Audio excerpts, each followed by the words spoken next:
BJP అధిష్టానం తెలంగాణపై focus పెట్టింది. రాష్ట్ర అధ్యక్షుడు కిషన్ రెడ్డి ఢిల్లీకి వెళ్లబోతున్నారు. ఢిల్లీ నుంచి పిలుపొచ్చిన నేపథ్యంలో ఇవాళ మధ్యాహ్నం ఢిల్లీ వెళ్తున్నారు కిషన్ రెడ్డి. రేపటి సెంట్రల్ ఎలక్షన్ కమిటీ సమావేశానికి హాజరవుతున్నారు. ఎల్లుండి రెండో జాబితా విడుదలకు బీజేపీ ప్లాన్ చేస్తోంది. అలాగే ఎల్లుండి హైదరాబాద్కు వస్తున్నారు అమిత్ షా. 12న ఎల్బీ స్టేడియంలో బూత్ కమిటీలతో సమావేశాన్ని కూడా ఏర్పాటు చేశారు. రాష్ట్రంలో డబుల్ డిజిట్ స్థానాలు గెలవడమే లక్ష్యంగా బీజేపీ పావులు కదుపుతోంది. తెలంగాణలో అత్యధిక స్థానాలకు గెలుపే లక్ష్యంగా బీజేపీ పావులు కదుపుతోంది. ఇప్పటికే 9 స్థానాల్లో అభ్యర్థుల్ని ప్రకటించిన అధిష్టానం మిగిలిన 8 స్థానాలపై కసరత్తు చేస్తోంది.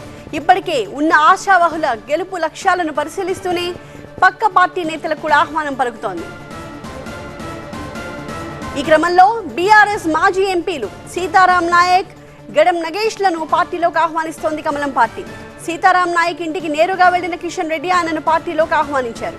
ఇంకోవైపు నగేష్ ని పార్టీలో చేర్చుకునే బాధ్యతను బీజేఎల్పీ నేత మహేశ్వర్ రెడ్డికి అప్పగించారు. తెలంగాణలో గెలిచిన 8 అసెంబ్లీ స్థానాల్లో 4 ఆదిలాబాద్ జిల్లాలోనే ఉన్నాయి. అందుకే అక్కడ ఎంపీ సీటుని గెలుచుకోవడానికి కమలం కసరత్తు చేస్తోంది. అమిత్ షా టూర్లో సీతారాం నాయక్, నగేష్ బీజేపీ కండువా కప్పుకోబోతున్నారు. ఇంకోవైపు జలగం వెంకట్రావును సైతం పార్టీలోకి ఆహ్వానిస్తోంది బీజేపీ. ఖమ్మం ఎంపీ సీటు ఆయనకి ఇచ్చే అవకాశాలు కూడా ఉన్నాయి.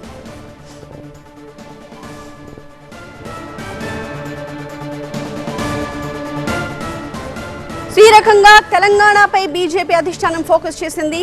రాష్ట్ర అధ్యక్షుడు కిషన్ రెడ్డికి ఢిల్లీ నుంచి పిలుపొచ్చింది కాబట్టి వాళ్ళ మధ్యాహ్నం ఆయన ఢిల్లీ వెళ్తున్నారు. రేపు జరగబోయే సెంట్రల్ ఎలక్షన్ కమిటీ సమావేశానికి హాజరవుతారు. అంతేకాదు ఎల్లుండి రెండో జాబితా విడుదల చేయడానికి బీజేపీ ప్లాన్ చేస్తున్న నేపథ్యంలో రేపటి సెంట్రల్ ఎలక్షన్ కమిటీ భేటీ చాలా కీలకంగా మారింది.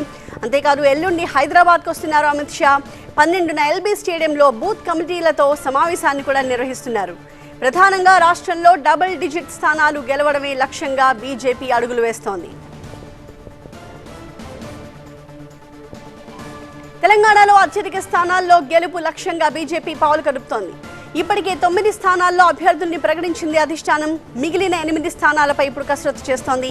ఇప్పటికే ఉన్న ఆశావహుల గెలుపు అవకాశాలను పరిశీలిస్తూనే పక్క పార్టీ నేతలకు కూడా ఆహ్వానం పలుకుతోంది. మా అసోసియేట్ ఎడిటర్ మహాత్మా ఢిల్లీ నుంచి లైవ్ లో జాయిన్ అయ్యారు. మహాత్మా, ప్రధానంగా ఒకవైపు డబుల్ డిజిట్ లక్ష్యంగా పెట్టుకున్న బీజేపీ, ఇంకోవైపు ఇతర పార్టీ నేతలకు కూడా ఇప్పుడు గాలం వేస్తోంది. ఈ క్రమంలో ఎలాంటి ప్రయత్నాలు జరుగుతున్నాయి కూడా మనం మాట్లాడుకున్నాము. సీతారాం నాయక్ కానీ, గెడం నగేష్ కానీ వీళ్ళని పార్టీలోకి ఆహ్వానిస్తోంది. వాళ్ళు కూడా రేపు అమిత్ షా పర్యటనలో పార్టీలోకి చేరబోతున్నారు. ఇంకా ఎవరెవరికి గాలం వేస్తోంది?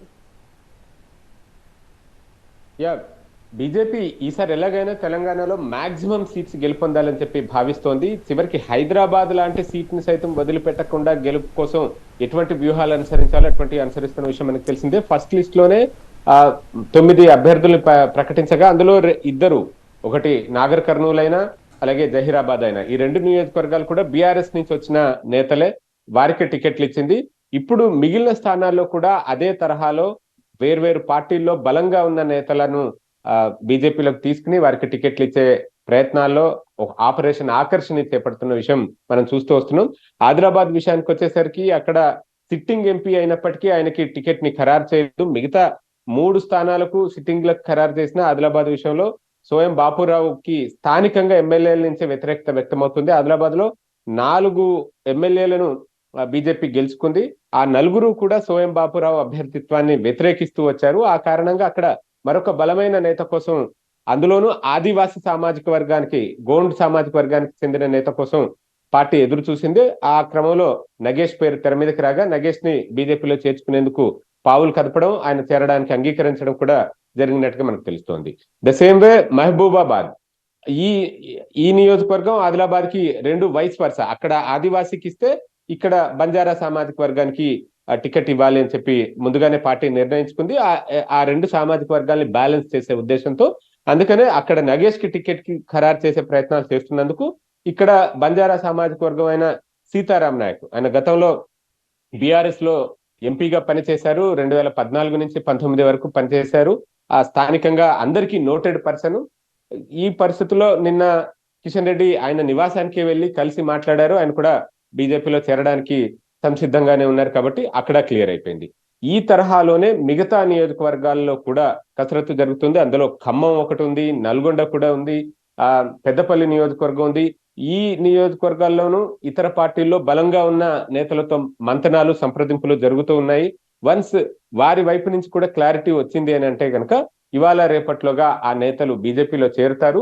రేపు సాయంత్రం బీజేపీ సెంట్రల్ ఎలక్షన్ కమిటీ 2వ సమావేశం జరుగుతుంది. ఆ సమావేశంలో ఈ మిగిలిన స్థానాల కసరత్తు ఉంటుంది. ఇంకా దేశంలోని మిగతా స్థానాల కసరత్తు కూడా ఎలాగూ ఉంటుంది. మొదటి జాబితాలోనే 195 పేర్లను విడుదల చేసింది బీజేపీ.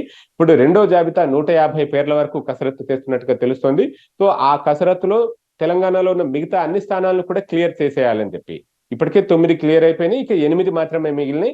ఆ 8టిని ఈ సెకండ్ రౌండ్ లోనే ఫినిష్ చేయాలన్న ప్రయత్నాల్లో బీజేపీ రాష్ట్ర నాయకత్వం ఉంది, జాతీయ నాయకత్వం కూడా ఉంది. అందుకనే ఈ ఆపరేషన్ ఆకర్ష్ ఇతర పార్టీలో బలంగా ఉన్న అభ్యర్థులను చేర్చుకుని వారికి టికెట్లు ఇచ్చి ఆ గెలుపు గుర్రాలకే, గెలిచే అవకాశం ఉన్న వారికే టికెట్లు ఇవ్వడం ద్వారా మోర్ నెంబర్ బీజేపీ గెయిన్ చేయగలుగుతుంది అన్న ఉద్దేశం ఉంది.